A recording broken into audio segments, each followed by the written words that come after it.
নমস্কার বন্ধুরা, আজকে তোমাদের সাথে আমি একটি পেস্ট্রি কেকের রেসিপি শেয়ার করছি। এখানে আমি 1/3 কাপ দুধ নিয়ে নিলাম, একটু উষ্ণ গরম দুধ। এটা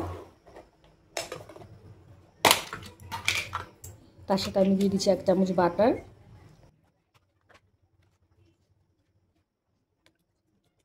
বাটার আর দুধটাকে খুব ভালো করে মিশিয়ে নিচ্ছি।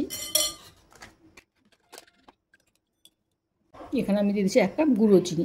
ঘরের নর্মাল চিনিকে আমি মিক্সিতে গুঁড়ো করে নিয়েছি। গুঁড়ো চিনিটা 1 কাপ দিয়ে দিচ্ছি। এখানে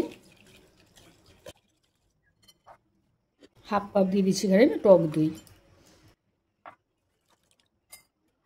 খুব ভালো করে লিকুইড উপকরণগুলো আমি মিশিয়ে নিচ্ছি। লিকুইড উপকরণটা খুব ভালো করে একদম মিশিয়ে নিয়েছি।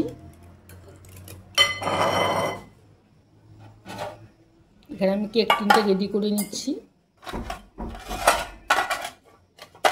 কেক টিনের মধ্যে আমি একটা বাটার পেপার দিয়ে নিয়েছি। এখন এখানে আমি একটু তেল দিয়ে গ্রিস করে নিচ্ছি। তেল দিয়ে কেক টিনটা ভালো করে গ্রিস করে নিয়েছি। কেকের শুকনো উপকরণগুলো আমি চেলে নিচ্ছি। আমি একটা স্ট্রেনারের মধ্যে দিয়ে দিচ্ছি 1 কাপ ময়দা।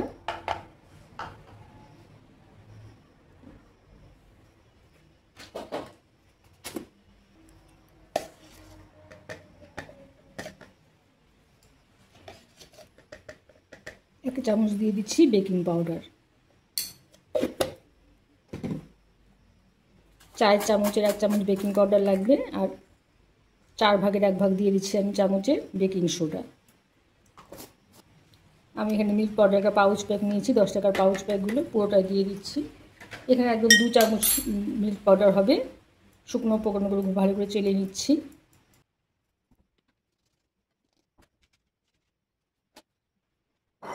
অল্প অল্প করে ময়দাটা আমি দিয়ে এখানে ভালো করে মিশিয়ে নিচ্ছি।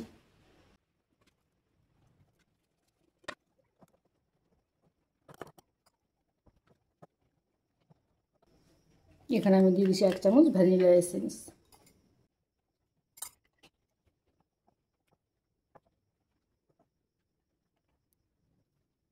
খুব ভালো করে দেখো একদম মিশিয়ে নিয়েছি।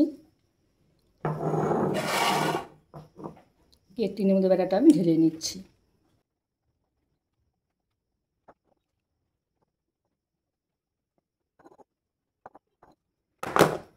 কেক টিনটা আমি ভালো করে ট্যাপ করে বসিয়ে নিচ্ছি।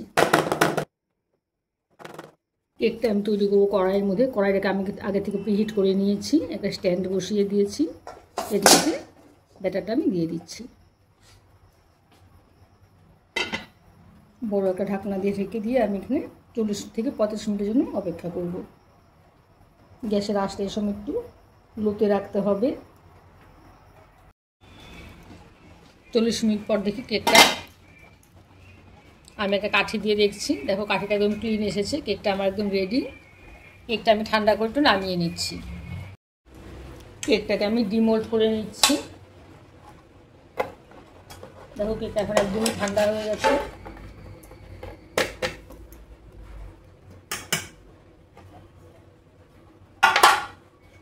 উপর থেকে পেপারটাকে আমি উঠিয়ে নিচ্ছি। কেকটা দেখো ভীষণই সফট হয়েছে। এখানে আমি 1 কাপ হুইপ ক্রিম নিয়ে নিচ্ছি। এটা ডিলাইট কোম্পানির হুইপ ক্রিম আমি ব্যবহার করি। ক্রিমটাকে আমি বিট করে নিচ্ছি।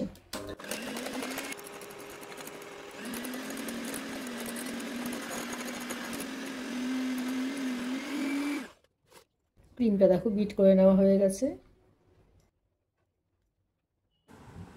ট্রায়াঙ্গেল শেপ করে কেকটাকে আমি কেটে নিচ্ছি।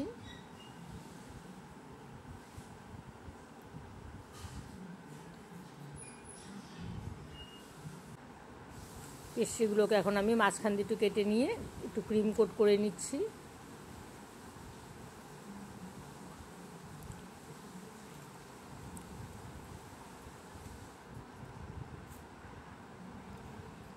ক্রিম কোট করে করে আমি থালার মধ্যে তুলে নিচ্ছি।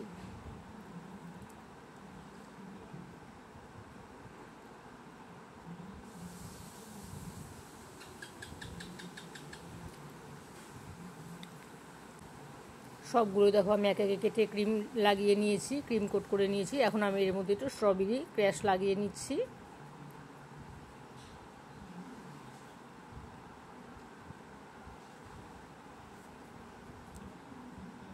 স্ট্রবেরি ক্র্যাশ লাগালে একটু কালারফুলও হবে, খেতেও টেস্টি হবে। আর বাকিটা আমি ব্লুবেরি ক্র্যাশ লাগিয়ে নিচ্ছি।